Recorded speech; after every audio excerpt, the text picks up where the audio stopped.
Hello YouTube, I'm back again. Today I want to talk about big cities, small towns, and Venezuela.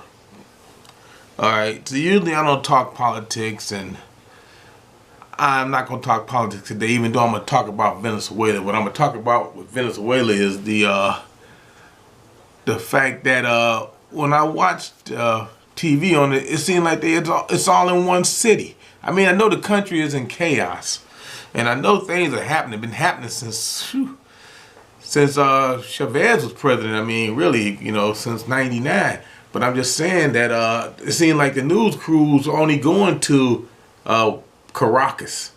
I mean, every time you talk about something, it's Caracas, Caracas, Caracas. They just like the news crews only going to New York or LA. So I'm just saying, I'm pretty sure that things are going bad all over the country, but they just want to show the worst parts of the country, and that's how it is when you dealing with news. I don't know, fake or real. I don't know. I'm not down there. I'm not in the mix, but I'm just saying that's what you deal with. And then a lot of people say, well, that's going to happen here. It's not going to happen here. All right. I mean, they declared martial law and did all that and all this. If it did happen here, it's because we let it happen here. See, they don't have any means to fight back against the unjust government. But see, we do, as long as we own our guns. But that's enough of that because I'm getting political. And I didn't want to talk about that. I wanted to talk about big cities and small towns. Okay. Let's say something like an economic decline happens and all this craziness happens here and stuff happens. It won't happen at one time unless it's a nuclear strike. And then, we as Americans, we seem to not panic at them when stuff like that happens. I mean, when the Twin Towers got hit with the planes, we didn't panic. We were mad. We got out of Dodge, because you seen all the people trying to get out of this New York City. I mean, it wasn't, we didn't go to the stores and start looting or anything like that when 9/11 happened. I mean, the only time you get, let's say, chaos and stuff like that is when you have riots. And riots are usually caused by something other than, disasters like that. It's usually more like a civil unrest situation where you have I'm gonna say a lot of racial tension or something like that, and then you get the gangs, they want to start looting stores and stuff like that. Or if you got a place where everybody's been evacuated and the people would go and loot and scavenge and get stuff like that. But I haven't even got to the point. Yes, I started to drift again. So let me get to the point. Big cities and small towns. Okay, if stuff like that happen and we have a mass chaos and the military is declared martial law and there's no food and you got toxic conditions out there and people are going nuts and they start killing people and stuff like that, it won't happen overnight. It'll take 3 or 4 days or 5 days, maybe even longer, before people start to realize that the situation for them is hopeless, and they start doing things to get food and water and stuff like that, because that's what usually causes a situation when people start to use other people. That's when you run out of water, when you run out of food, and starvation started to set in. That's when people started going off the deep end, and that's when you find out who they really are.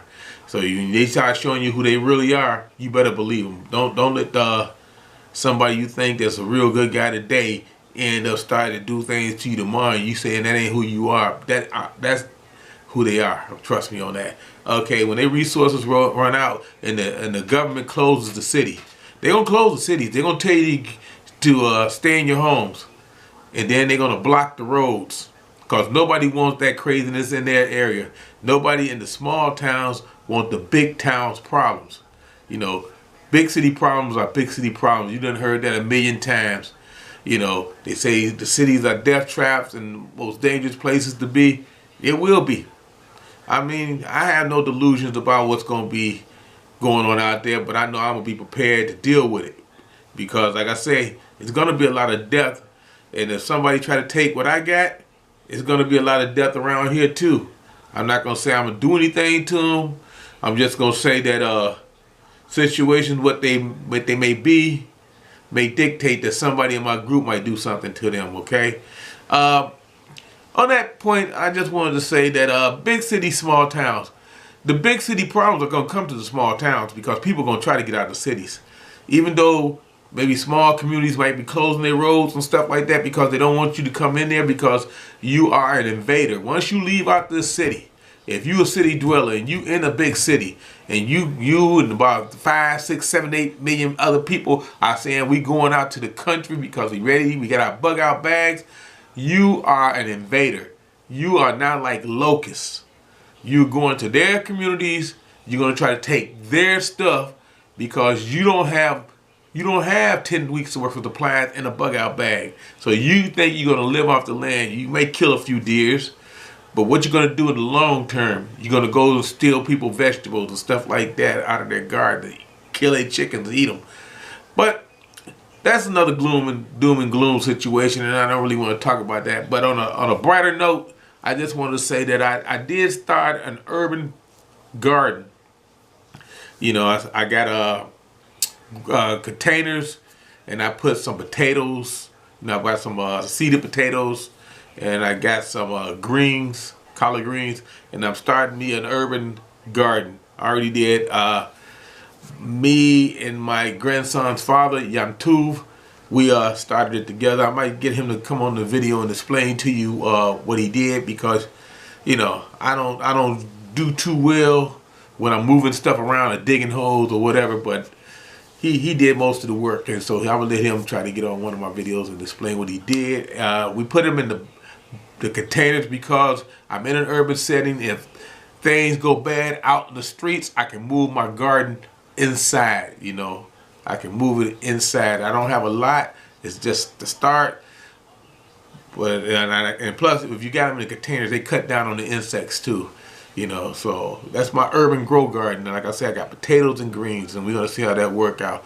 But anyway, YouTube, thanks for listening, and take care.